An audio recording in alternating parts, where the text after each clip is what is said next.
In 1988, Peggy Carr, a mother and wife, suddenly fell seriously ill while she was at work.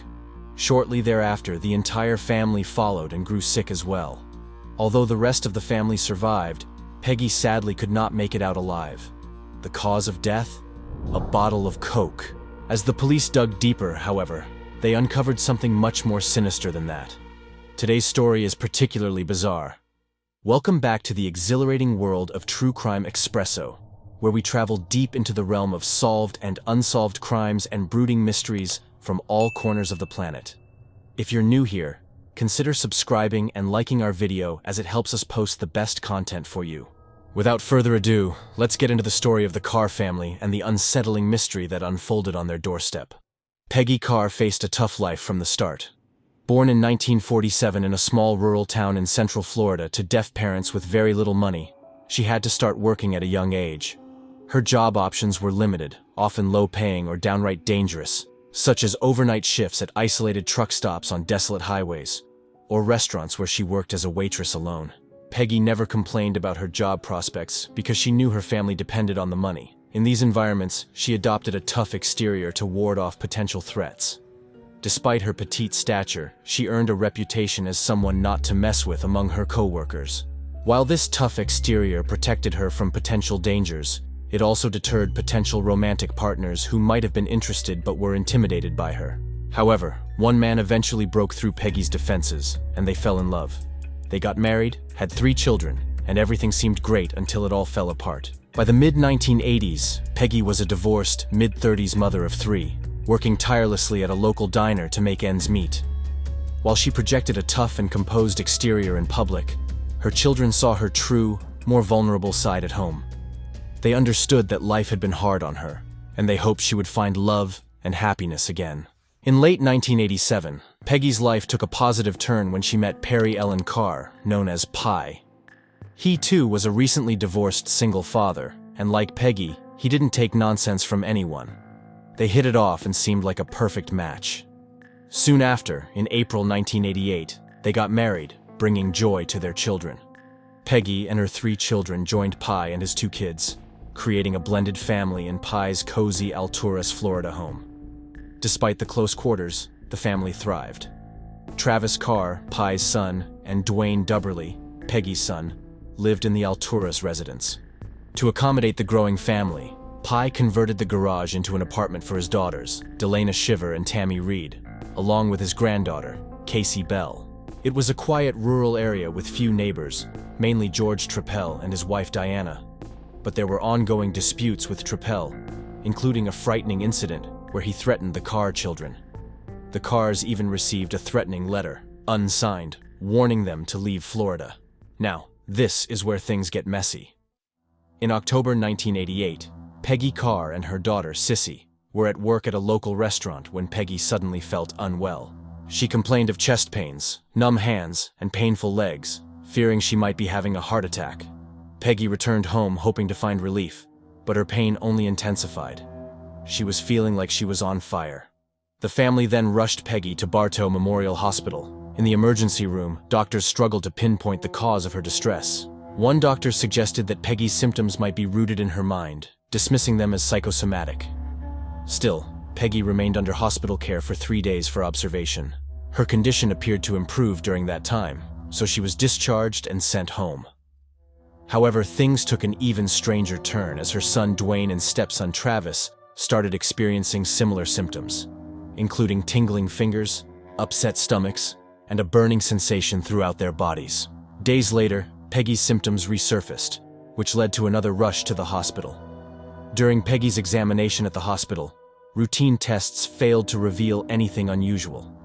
The shocking twist came when one of the doctors discovered something very concerning. Peggy's hair was falling out. This raised suspicions of poisoning, particularly thallium poisoning. But what exactly is thallium poisoning? Thallium is basically a colorless, odorless chemical that was once commonly used as an insecticide and rodent poison, but was banned by the EPA in 1972 due to its extreme toxicity. Ingesting even a small amount, as little as 1 gram, can be fatal. Thallium poisoning is excruciatingly painful and leads to damage in peripheral nerves, causing sensations like numbness, pins, and needles, or a burning feeling in the extremities. It can also result in severe stomach cramps, vomiting, and diarrhea, along with weakness and confusion. If diagnosed early, treatment typically involves taking Prussian blue by mouth, as well as procedures like hemodialysis and hemoperfusion to remove thallium from the bloodstream. Following the discovery of Peggy's hair loss, the doctor had her urine tested for thallium. The results were revealed a day later and were unbelievable. Peggy had an alarming 20,000 times the normal amount of thallium in her system.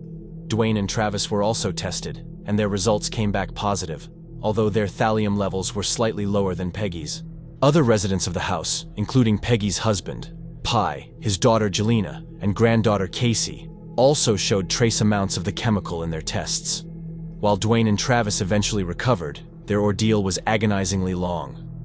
Dwayne spent 2 months in the hospital, while Travis endured 6 months of suffering. Due to the massive amount of poison Peggy had in her body and the delayed diagnosis, things were not looking good for her. With each passing day, she grew weaker and suffered more, losing her ability to speak and using sign language to communicate. Eventually, she slipped into a coma. On March 3, 1989, 4 long months after being poisoned, her family made the heart-wrenching decision to remove her from life support. Peggy, just 41 years old, passed away shortly thereafter. The situation was now a homicide investigation.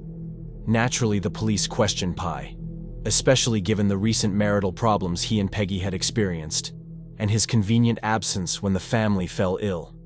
However, once tests revealed that both he and his son, Travis, had also been poisoned, they were no longer considered suspects. As the investigation deepened, the police examined every single aspect of the Carr household, from their well water to the trees in the surrounding orchards. Their examination didn't prove to be fruitless. Traces of thallium were found in some empty Coca-Cola bottles inside the home. This new evidence pointed to possible product tampering, which elevated the case to the jurisdiction of the FBI. Their laboratory analysis not only confirmed the presence of thallium in the unopened Coke bottles, but also revealed microscopic tool marks on the lids, indicating that they had been carefully removed and then resealed. Given the time-consuming and precise nature of this tampering, it was unlikely to have occurred at the Coca-Cola plant or a grocery store. Instead, it appeared that someone had tampered with the drinks after they were purchased, but no one in the Carr household could recall buying those particular Cokes. They said that Alturas was such a small and secure community that they rarely locked their doors, making it possible for anyone to enter and leave the drinks. Initially, Pi struggled to identify anyone who might want to harm Peggy in such a way. Then, he remembered the ongoing disputes his family had with their only neighbors, George Trepal and his wife, Diana. Diana frequently voiced complaints about the noise emanating from the Carr's residence, including their barking dog, loud music, and other irrelevant things. In response, especially the teenage boys, Dwayne and Travis, were defiant. They were cranking up the music, setting off fireworks, trespassing on George and Diana's property with their four-wheelers, and generally provoking Diana's short temper. Despite Diana's fiery temper, most of the Carr family had generally regarded George as a friendly guy. The boys remembered how he would often wave and smile at them. They saw him as a bit of a recluse and a bit nerdy, but they considered him harmless. However, it appeared that George was just as irritated by the Carr family as Diana was.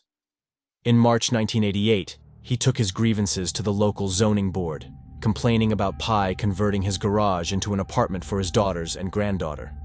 This complaint resulted in Pi being cited for a zoning violation, causing significant construction delays and additional expenses, as he sought a variance and the necessary permits. Then, in July, Pi received an anonymous letter addressed to Peggy Carr at their official address in Bartow, Florida.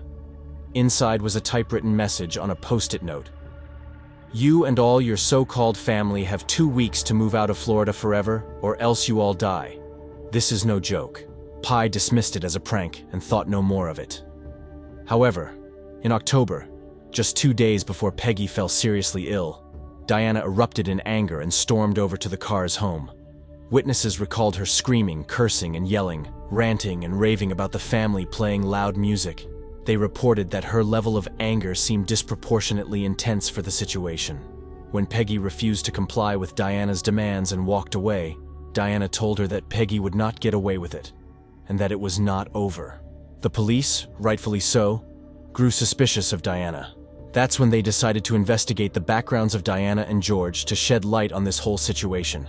They discovered that both Diana and George were exceptionally intelligent people, belonging to Mensa, a club reserved for those with IQs ranking among the top 2% in the nation.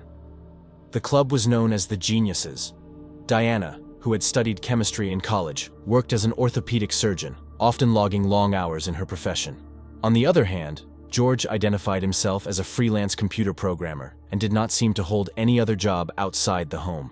Despite Diana's frequent disputes with the Carr family, it was George who piqued the investigators' interest.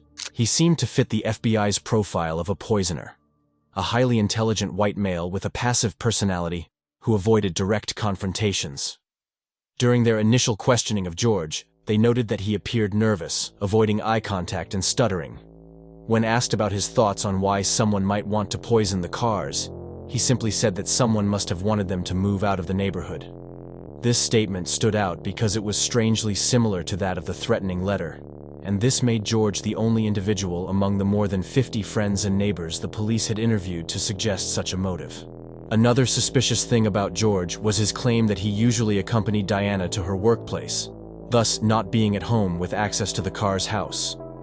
The Carr family stated that George rarely left his house. As they investigated George's background further, they once again discovered something very suspicious. George Trepal was born in 1949 in New York City, the son of a policeman and an elementary school teacher. While not much was known about his childhood, it was clear that his intelligence manifested at an early age. He attended Clemson University in South Carolina, where he pursued chemistry for 2 years before eventually graduating in 1972 with a degree in psychology. During his college years, like many students in the late 60s and early 70s, George gained notoriety for his use of drugs, often consuming them in large quantities. He also appeared to have a penchant for sharing these substances with others, sometimes without their consent. For instance, he once took measures to teach a lesson to students he suspected of entering his dorm room while he was gone by coating his doorknob with hallucinogens designed to be absorbed through the skin. Basically, he was a psychopath. As the investigation continued, even more troubling patterns emerged from George Trepal's past life. At one point, he and a friend had gone on a road trip and would pick up unsuspecting hitchhikers, offering them brownies or cookies laced with drugs, all for the sole purpose of witnessing their reactions. In 1975, George was arrested in Charlotte, South Carolina, for operating one of the largest methamphetamine labs in the Southeast. He served a 3-year prison sentence for this offense. But that wasn't all. Get this. He was known to use the P2P method in manufacturing meth, a process that involved thallium. After his release from prison, George appeared to have turned his life around. He met Diana at a Mensa meeting, and they shared a strong marriage marked by their high intelligence. George's passive nature allowed Diana to pursue her career ambitions with minimal conflict. The couple also shared a fascination with true crime and mysteries. George studied police manuals and considered himself an expert in crime scene procedures. One of their social activities involved organizing and hosting Mensa's murder mystery weekends, during which they staged complex murder scenarios and guided guests in solving them. In April 1989, just over a month after Peggy's tragic death, George and Diana hosted one of these Mensa murder mystery weekends. This event, however, bore unsettling parallels to Peggy's poisoning. In the booklet prepared by George for the participants of the Mensa Murder Mystery Weekend, a very odd statement was included. When a death threat appears on the doorstep, prudent people throw out all their food and watch what they eat. Hardly anyone dies from magic. Most items on the doorstep are just a neighbor's way of saying, "I don't like you, move or else." This is where Detective Susan Gorek of the Polk County Sheriff's Department, operating under the name Sherry Gwynn, first crossed paths with George. The Polk County Sheriff's Department harbored strong suspicions that George was the person behind the poisoning, although they didn't have solid evidence. In an effort to gather more information and potentially secure evidence against him, they enlisted the services of Detective Gorek, an experienced undercover officer. The detective successfully befriended the couple, and due to Diana's busy work schedule, it was relatively easy for Susan to spend time alone with George. While George never directly admitted to any wrongdoing, Susan noticed several small clues that pointed toward his potential guilt. During one visit to his home, she spotted an Agatha Christie novel titled The Pale Horse on a table. In the book, the murderer used thallium to poison victims.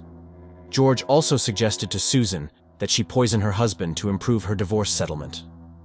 Susan also discovered that George made homemade wine and had a tool for recapping bottles. The undercover operation, named Pale Horse after the Agatha Christie novel, was initially expected to last a few months. However, George Trepal proved too shrewd to confess to murder. As a result, the operation stretched out over 2 years. Finally, a breakthrough came when George and Diana relocated to Sebring, Florida, to facilitate Diana's new medical practice. Susan quickly rented their previous residence even before they finished moving. As soon as she had access, crime scene technicians searched the house and discovered numerous chemicals, none of which were thallium. However, they also found empty bottles, one of which contained white powdery residue at the bottom. Lab tests confirmed that the residue was thallium, the same substance used to poison Peggy Carr and her family. Armed with this physical evidence linking George to the crime, the authorities went to Sebring to catch him. Diana was furious and attempted to block the police from entering their home. Just when you think that this cannot get any weirder, something even more weird comes up. After an officer physically restrained her, they entered the house to find George standing at the top of the stairs, wearing nothing but a pair of bikini underwear. Talk about interrupting at the wrong time. When informed of his arrest, his only response was a request to put on some clothes. A thorough search of George Trepal's house unearthed a collection of poison and chemistry books, including a pamphlet authored by George himself titled Chemistry for the Complete Idiot, Practical Guide to All Chemistry. They also discovered a 3-ring binder labeled General Poison Guide. Inside, they found photocopied pages from a book titled Poison Detection in Human Organs, and a chapter from another book titled Death by Poison Synopsis. These copied pages included discussions on thallium, and they had George's fingerprints. On April 5, 1990, George was charged with 15 criminal counts, including first-degree murder, attempted murder, poisoning food or water, and product tampering. His trial ran from January 7 to February 7, 1991. His defense primarily rested on the argument that the case against him was entirely circumstantial, emphasizing that the only piece of evidence linking him to the crime was the bottle with thallium residue found in his unlocked garage. His defense said that anyone could have placed that bottle there. They insisted there was just as much reason to suspect Diana of the murders. However, the overwhelming weight of circumstantial evidence pointed directly at George. After 4 weeks of testimony, the jury deliberated for only 6 hours before delivering guilty verdicts on all counts. On March 6, 1991, George was sentenced to death. Despite being convicted, he pursued multiple appeals, all of which were denied. As of today, he awaits his pending execution on death row in the Union Correctional Institution in Rayford, Florida. As this bizarre case reaches its conclusion, there are still some questions that are left unanswered. Was George acting alone, or could Diana have played a role? And what was George's true motive? We may never know the answer to these questions. Let us know your thoughts down below.